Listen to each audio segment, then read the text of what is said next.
This is the Disconnected Bodies podcast, hosted by Pablo Colella. Deep dives for the curious creative.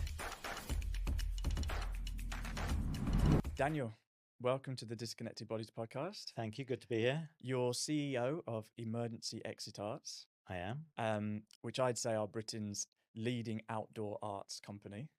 That's great for you to say so. Thank you. I think plenty of people would agree. EEA started in 1980 with you being joint CEO for 13 years. Yes, that's right. So I wasn't one of the founders. It was a group of artists and educators and pyrotechnicians who came together when Thatcher said there's no such thing as community, and they were like, oh yes, there is. Right. And it's been kind of that element, that kind of energy has been with us since then.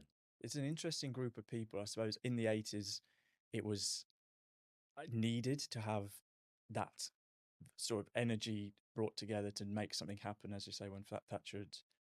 Yeah, well, I think, so the kind of the originator, if you like, was a company called Welfare State International that kind of started or developed this idea for outdoor arts and community participation and taking arts out of galleries and out of theatres.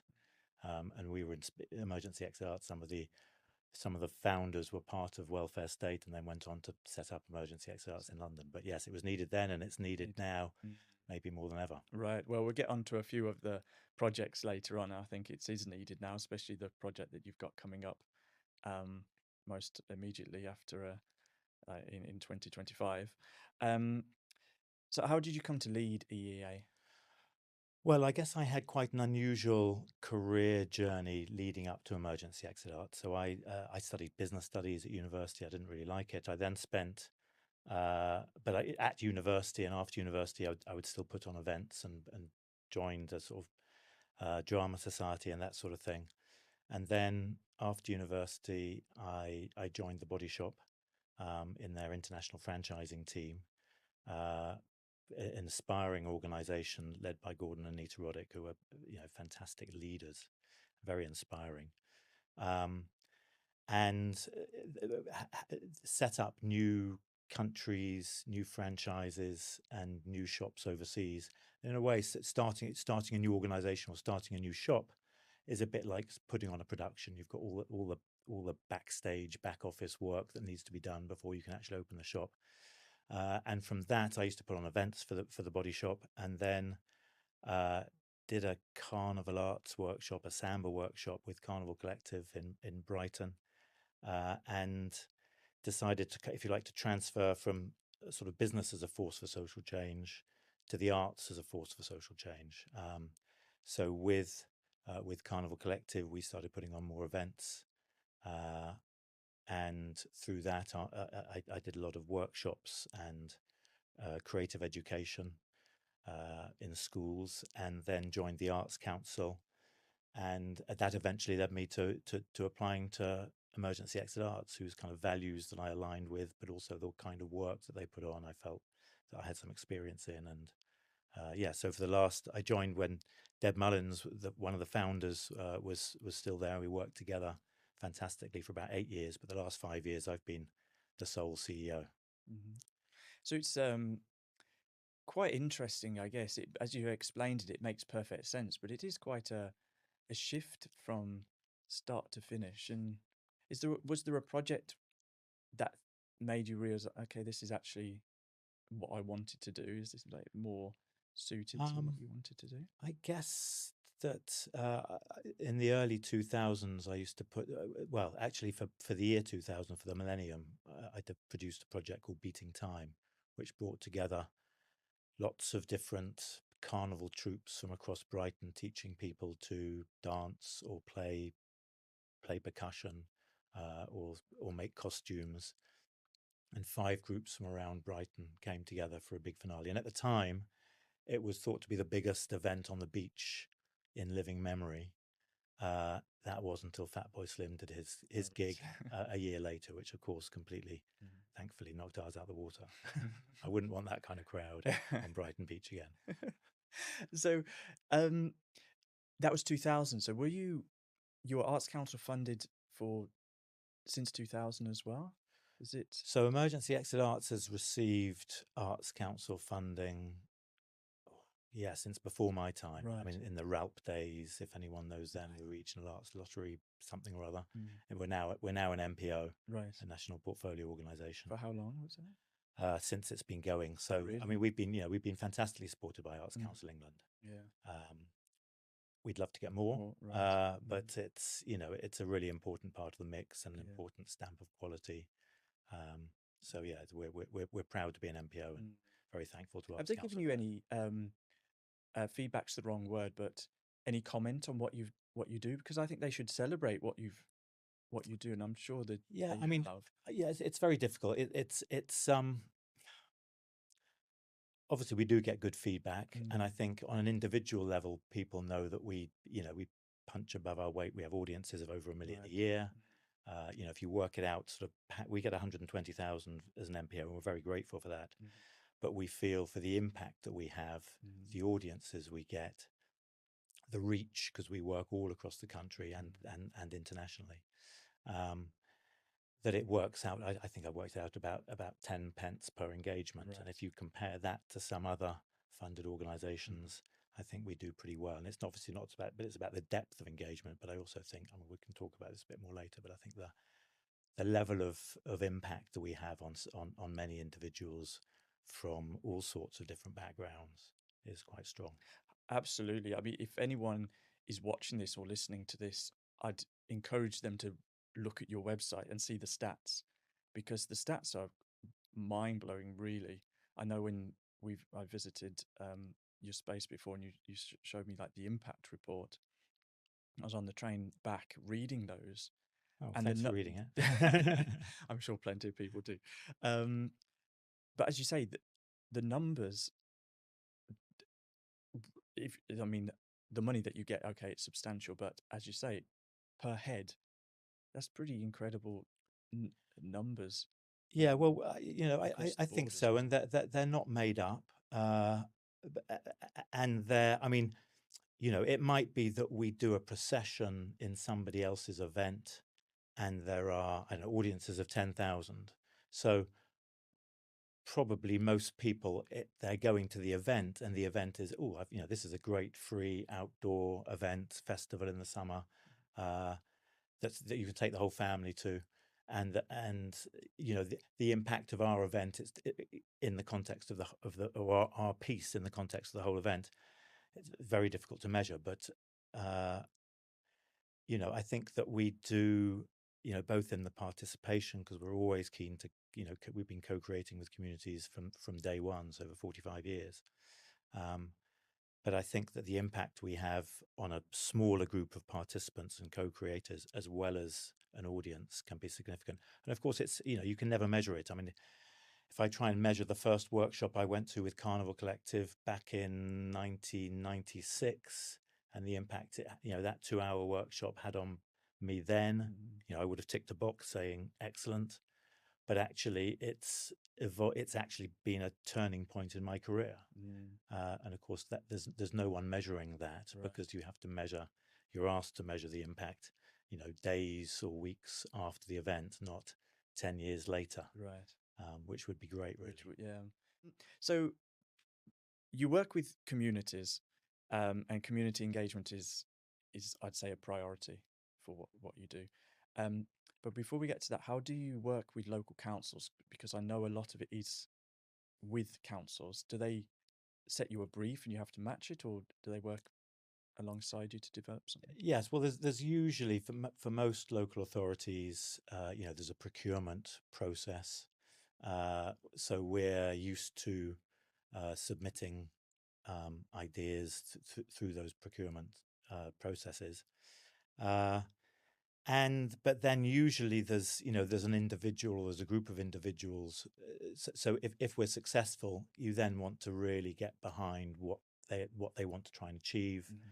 That will be in the actual document, but you want to get behind that a bit and bring your own ideas and ways of working, and then bring lots of flexibility into it, because it's nothing's ever quite as straightforward. Nothing straightforward that A follows B follows C. There's usually changes. there might be different departments in a local authority, whether it's the regen team, or if you're lucky, you've got an arts and or a heritage person. So so there's different nuances that I guess having 45 years experience as an organization, but also myself, I've been working, I don't know, 30 years with local authorities. And then you've got the impact of councillors as well. So it's kind of knowing a bit how it works. And it's, the council is never one voice. Right. It's many voices. Yeah.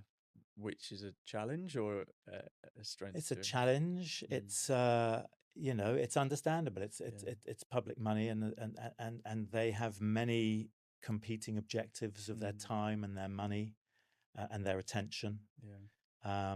And I guess we've got a very good reputation with local authorities, and it's, I guess the skills I learnt at the Body Shop in terms of project management and servicing a client.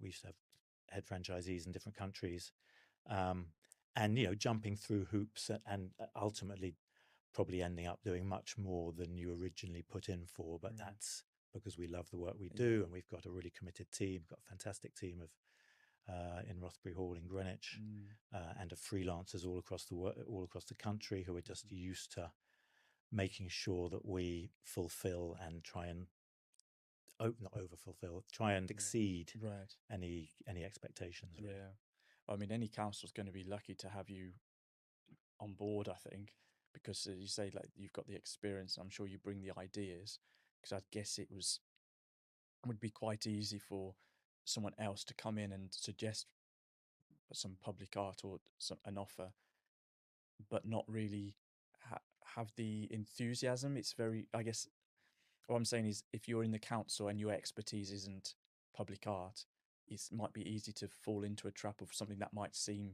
possible or good, and then you end up I think stuck. for me, it's the creation of ideas they can come from us, but as often as not, we want to co-create. So we want to facilitate the community or communities or a certain group of individuals in that place to develop the ideas and to develop the ideas with us. And that way it has even more impact. And quite often now, actually, the briefs that are coming out from local authorities want that built in. Right. But again, it's that understanding of the nuances of different local authority, different departments and individuals within a local authority. Right. I mean, we've got a project on at the moment, a very exciting project, a mural project, where there are, we've had meetings with 5 or 6 different departments from the council and architects. Right. And it's understanding that all of these people have a real interest in the work, and so it's making sure that you satisfy all of those clients. Yeah, it's interesting. And you just touched on sort of the community side of things. So, as I said before, the community engagement side of your work as a priority. Why is it? It might be a silly question, but why is it a priority to bring in the community to the work? Is it a reflection of seeing themselves, or I think that it's it brings a deeper level of engagement, and the work can have a deeper impact if there has been a co-creation process. I'm absolutely of the belief that everybody is creative, everyone that creativity can be taught and nurtured, and that creative ideas aren't the sole. It's not just artists that have creative ideas. All sorts of people. Everyone has creative ideas. So I think it brings a different level of engagement, a different level of impact, and I mean potentially that will lead to even more involvement in creative activities, which is good for your health. I think it's good for the environment because participating in the arts doesn't, on the whole, consume very much. Rather than, I don't know, driving around or other activities that you might do, actually playing an instrument or joining a choir or painting is just so beneficial for the individual and people's well-being that it's getting involved in a project in a community can have a real impact. Right, I think so. And I think that's kind of the hidden benefits, and it's something that when we touch on reporting, I guess in a bit, it's how do you measure those impacts that are just past turning up and ticket sales and everything. But yeah, let's not jump too far ahead. Okay. So your work is huge. Like it's significant number of people involved. I'm sure there's months of planning, lots of money in different places. How do you manage that sort of like that logistical nightmare, so to speak, that Well, spinning plenty of plates? luckily, I've got a fantastic team who do a lot of that. Or at Emergency Exit Arts, there's a whole team of really experienced freelancers who are used to working together from all sorts of different backgrounds, whether that's lighting, whether that's production, whether that's sound, whether that's driving, loading, unloading, setting up. Then we have a great group of freelance artists, whether that's designers, whether that's prop makers, painters, workshop leaders, and also those artists are all used to working with other artists. So whenever we work in a project, we like to work with local artists and local organisations. So, for example, we just finished a 3-year project in Grimsby, where we did a sort of creative food project, and again worked with a local organisation there that had local artists. So we bring our expertise, but we try and work with other local organisations who can develop the kinds of things we do locally. So it needs a really good team. We've got a fantastic head of production, Ben, who's been at Emergency Exit Arts for a long time. And he just eats up lots of projects, the logistics. We know what we're doing. We've done them before, making sure that, each part is checked and double checked. And so we, don't make mistakes. Yeah. Is there a challenge that comes up each time or something that you're aware of? Like transportation, for example, some of that work must be a pain to transport. There's always a challenge in every project, every single day. I'm sure that we're not unique. I'm sure that everyone in the arts and everyone in any industry, that's part of work. And the answer, to meet those challenges is there's always a way through. There's always another way. There's always hopefully there's a contingency, but it's reframing it or thinking it again or working out who else might be able to do it, and also picking up each other. If someone's off for a week, we've got somebody who can pick up instead of them. Trying to create a great environment at work with great teamwork, and that's within our freelance as well, who go over and above the call of duty, really. Well, it seemed like a very active place when I visited. Lots of people sort of coming and going, popping in, and the work in the back room was being developed. And there's nothing worse than coming into Rothbury Hall, which is our amazing space in Greenwich. If there's nothing being made there or there's no artist, it's like, come on, what are we doing? Right. If we're not employing a freelancer to help us make something or do something, we're doing something wrong. Yeah. So it's very busy at the moment. When I joined EEA, we were doing about 80 projects a year, which was just too many. And we've tried to cut that down to fewer projects, larger budget, bigger impact, and to some extent we've been successful. So but we still do about 30 or 40 different projects each year. That's which is juggling each of those can't be easy, but you're making me slightly anxious now because there's about 5 that we're juggling today. So but but we pull them off. I've got a team in every place. single time, exactly. So out of those projects, actually, that's quite a nice segue, because I wanted to suggest an example where people could go and have a look at some work that you've done. Okay. And it's all on the website, obviously. Yeah. On your website. With amazing images, and I think what people would notice is you've got a lot of audience images for a start. Yeah. And the one image particularly is a group of families, and the children have got this look of awe on their face, and the parents are smiling. It's a real nice reflection of the work that you've put in, someone's first reaction to it. Oh, yeah, I know the one you mean. Yeah, it was at the Fox on the I think it was scooter? from our Monster Lab, which was one of our fire shows. We've got a few fire shows, and the difference with ours is you can push the buttons and make fire happen, so they're quite interactive, Right. as well as performers that are setting the scene and getting the sort of audience involvement. But I think it's a group of yeah, I think the youngest is in a buggy, is in a pushchair. The oldest is about 70 years old, and it's just the same look on all their faces as Right. wow. So Yeah. we love to create spectacle outdoors. So we try not to use words, but it's more of a visual language and spectacle, so that we astonish audiences. I mean, I sometimes use enhancing places, empowering people, and astonishing audiences as our sort of tagline for EEA. But yeah, that's what one tries to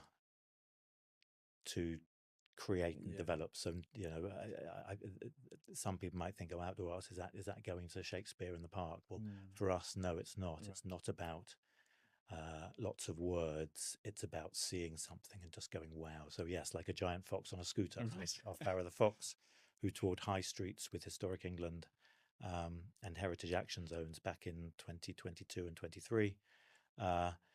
It was literally a 5 meter tall fox puppet riding a scooter through different high streets, promoting heritage and high streets. And you can't help but look up and go, oh, Right. wow, look at that.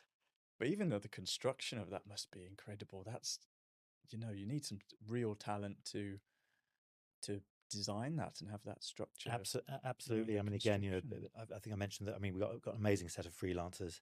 I mean, Tony Mason designed that one and designs many of our puppets. In fact, many of the puppets across the whole country. And, a lot of our artists, well, I think emergency exit arts goes sort of under the radar quite a lot. I don't think we're a very well-known name Right. outside of the particular sector we're in. Mm. And the same, some of our amazing artists are not known outside our small world. And I think they're some of the greatest artists that are alive today. It's really impactful. It is impactful work. And obviously everyone should look at the website. But this one particular piece that I think would be nice to talk about. I'll get the name right. So from Tiny Acorns, and it was for the Queen's Platinum Jubilee pageant. That's right. So a Yes, couple of years ago, a few years that's ago. right. Could you talk me through that, because that was a very impressive piece when you look at the photos and you can see down the mall, and it's the piece that stands out amongst everything else. Yeah. So, well, we actually worked with two different pageant masters, but Adrian Evans was the pageant master that put together that creation, and he's worked on Thames Festival, and he kind of knows the kind of UK carnival scene, and I think he's very good at curating some of the best in carnival across the land.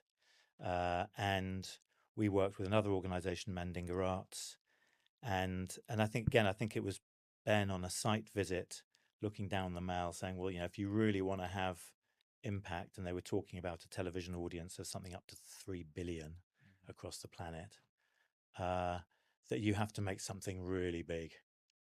So actually one of our usual puppets wasn't going to do it, and it needed something 20 meters high to really as you're walking down the Mall, or as you're processing down the Mall, for the cameras to latch onto, because the trees there are quite big. It's a very wide road. So again, our experience of knowing how to create spectacle, even going down the Mall, I think was very successful. So, well, we made the idea was it was a kind of diversity oak tree. Our brief was sort of diversity of Middle England, which took us a little bit of time to think about. But we went back to the sort of traditions, the May traditions of a maypole and an oak tree, and that sort of paganistic rituals around a tree and a maypole. And so we created a kind of giant maypole with a telescopic lens, and then a huge image of the Queen, a postage stamp of the Queen, which revealed itself, and then people cut up and used the ribbons and danced around in sort of bacchanalian style. And yeah, it was a great piece. I was actually dressed up as a strawberry, dancing with my son on that float. And actually, the moment we've got a clip of it when one of the princes ended up on Prince Charles's lap. Right. And he was pointing to me and my son, and he said strawberry, and Oh, that made really? the 6 o'clock news, and he was actually pointing at me and my son. Oh, Anyway, I shouldn't have been dancing on that podium, Manuel. I shouldn't have put me up there because I'm not known for my dancing skills. well, I'm sure you put in the work that you deserve a dance. So, touching on the budget again, I'm curious, as someone who deals with funding and distribution of funding, and I know a lot of people who listen have to deal with budgets, perhaps not of the scale that you have to deal with. How do you manage a budget and obviously keep it in check and all those usual budget considerations, but you have to produce something that is expected to wow people, and is it a bit of a difficult task to do that, or? Yeah, again, I think experience is useful. So as I say, we get 120,000 from Arts Council England. We're very grateful for it. We also get funded by Royal Borough of Greenwich, which again we're very appreciative of. But I mean that together probably comes to about 15% of our turnover. And what we try and do each year is break even. No one's making huge surpluses in this game. How do we approach a budget? To adjust your adjust your cloth? No, adjust your clothes according to your cloth. Yeah. So you have to, again, be flexible. Flexibility is, I think, where I'd put the key thing. But it's what we find, or certainly my thinking, is once you've got a bit of money, then to find a way of doubling it or developing it further. So we were very lucky to be commissioned by Canary Wharf Lights, and with this is coming onto stitching light as to how this one worked. But we were commissioned. We received a commission to make a piece, and then we thought that it's a really fantastic piece. So who else might be interested in taking it? Who else is interested? What other objectives are we fulfilling? What other impact are we going to have? And what other funders might be interested in that? And so that's usually my approach. And I try and put for our bigger projects, put partnerships together. Right. So rather than what we don't have is an artistic development budget where we can just create exactly what we want to create each year. I'd love to have that. Yeah. But we don't really have that. Yeah. But what we'll do is we'll try and piece together with a number of partners a project that we think might be interesting, responding to some of the issues that are out there in society, and there are so many to choose from, unfortunately. And try and put a partnership together and get funding for that. And it's it's quite a complicated mixture of funding for almost every project we do. It's really interesting, I suppose, as you say. Just experience helps a lot in growing. I guess the advice would be don't run before you can walk and end up biting off more than you can chew, and ended up having to try to deliver something with no money. Yeah, well, I guess it depends what stage of one's career one's at, but I think that every project we do, we probably put in, I don't know how many hours of in-kind support. Right. There's very few project. I mean, we often put in, I don't know, maybe 5 days of project management into our budget, but that will probably stretch over 3 or 4 months, and if we ever added it up, it would probably be 15, 20 days. Right. So there is an element of in-kind or voluntary time that we're putting into the work. Yeah.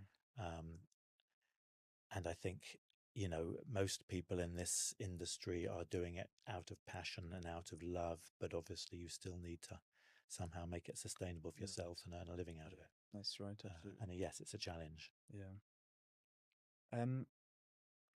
So before we talk about stitching light, which I'd like to give us a good portion of time to talk about, Yeah. because that's what's upcoming for you.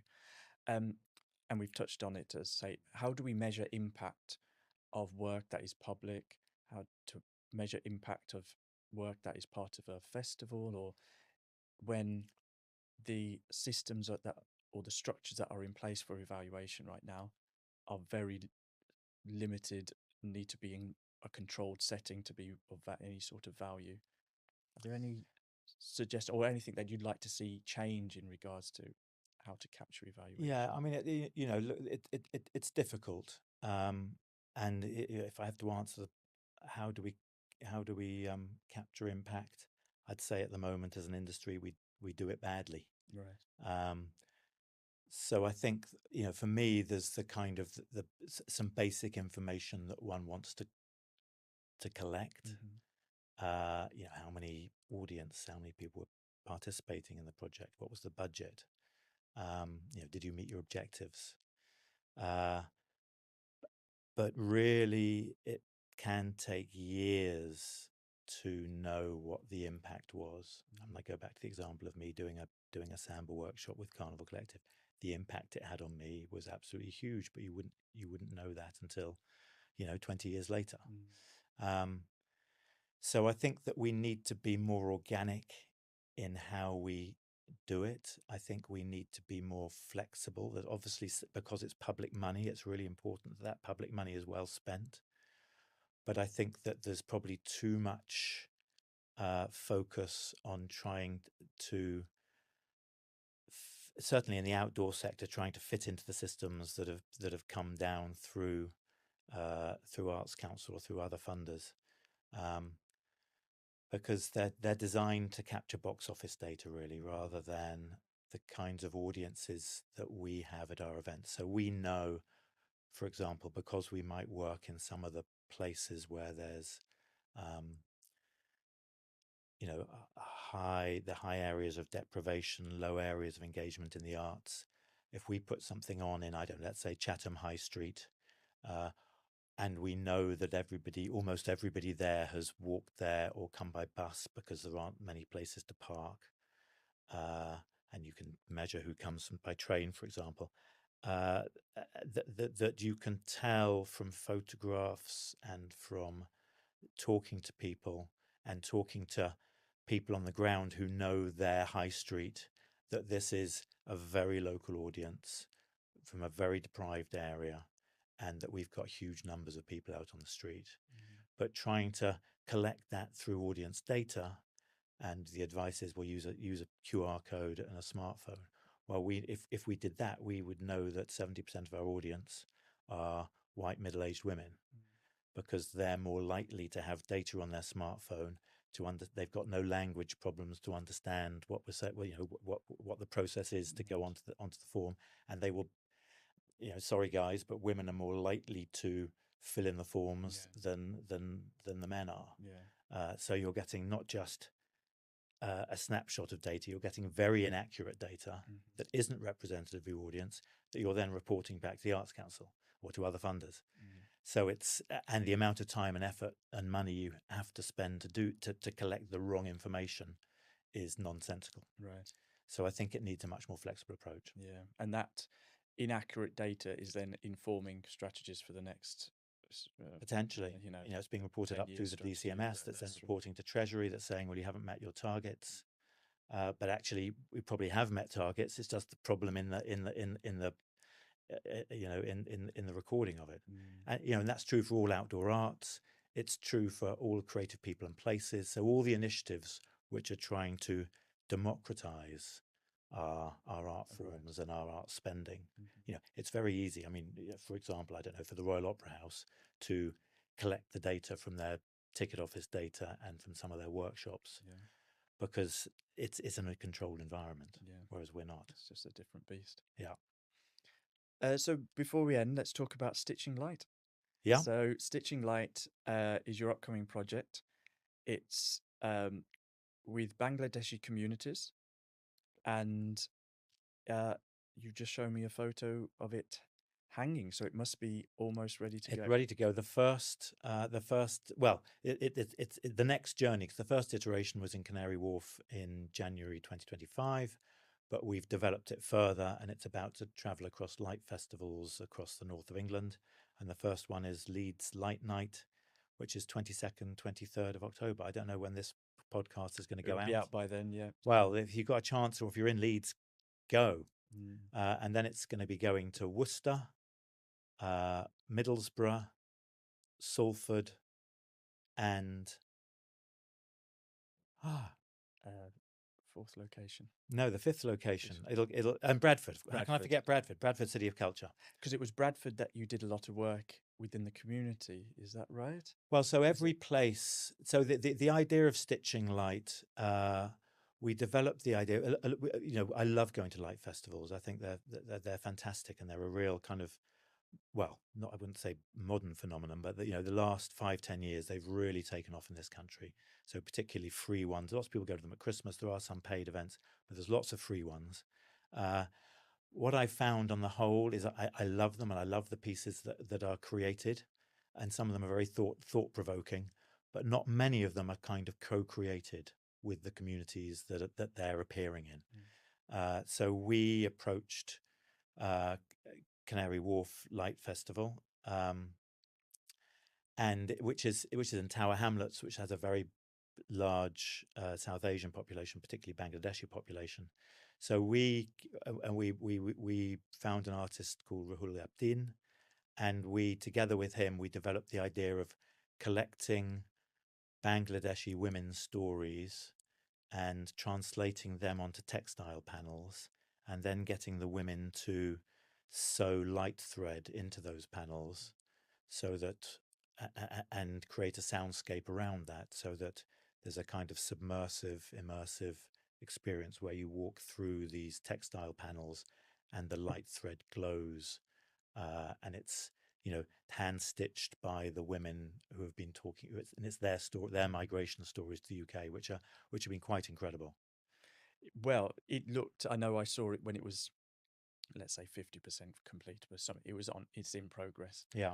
And it looked great. And then you've just shown me this photo, and I can imagine the way it's lit and it's been positioned. It's almost quite dreamlike to be in it. I can imagine when you walk. I think so. I mean, it's quite difficult. They'll be on city centres, and they'll be very crowded. But I think, I think that's a good description. And so every place that we're touring to, we've worked or pulled together a group of Bangladeshi women, and some of them are existing groups, some of them are new groups. I'm always nervous of the word communities, because it can mean many things to many people. But so different groups of Bangladeshi women have come together and talked about their journeys to the UK and some of the funny stories. There's one great one where, and in one of the panels, you can see a pair of shoes outside a house, and the woman told the story of coming to this country and finding it very confusing with all the streets and all the houses looking the same. So her and her friends used to put their shoes outside their house so they could find each other. Oh, interesting. And one time someone had moved her shoes, and it took her an hour and a half wandering around to try and find a house. So just some of the everyday stories and differences between, you know, growing up in Bangladesh and moving to this country, often as young women, or when they're first getting married. And of course every story is unique and every story is different, but we've tried to bring that into the piece. Yeah, successfully, I'm sure. It looks well. I mean, so even before we started touring, again, the impact it's had on my team, on the team at EEA, who have really got into this project, really love it. Hannah in particular has, you know, found it a really powerful experience. And I think that some of the women that because we originally worked with some women in Tower Hamlets with an organisation called Oitijo, and they came back to visit the latest one that we hung up the other day to take some pictures of, and they were so moved to see how it had developed, and having other people they'd never met before, but in Middlesbrough and Bradford, you know, tell their stories.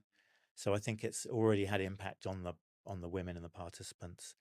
I think it'll have impact on the Light Festival organisations that then develop links with maybe a different part of their local community that they haven't worked with before. and hopefully on audiences and artists and other people who experience it. And we're already thinking about the next iteration of the project, because there's so many, there's so need in society for people to come together and share stories and develop understanding, because in the classic kind of Joe Cox quote, there's so much that we have in common, that rather than, I'm getting the quote wrong now, we have more in common than not. Something along It's those a lines. bad quote, but it's If that's not the quote, idea. that's a new quote. Basically, common threads that we have. Absolutely, and that fits perfectly with this work. So again, yeah, absolutely recommend anyone to actually go and visit that. Yes, have a look on our website, www.eea.org.uk. The project's called Stitching Light, and it's got all the dates of the tour on that. And we're hoping to take it further, hopefully to Stoke and Oldham and other places into the new year. Fantastic. And the following year.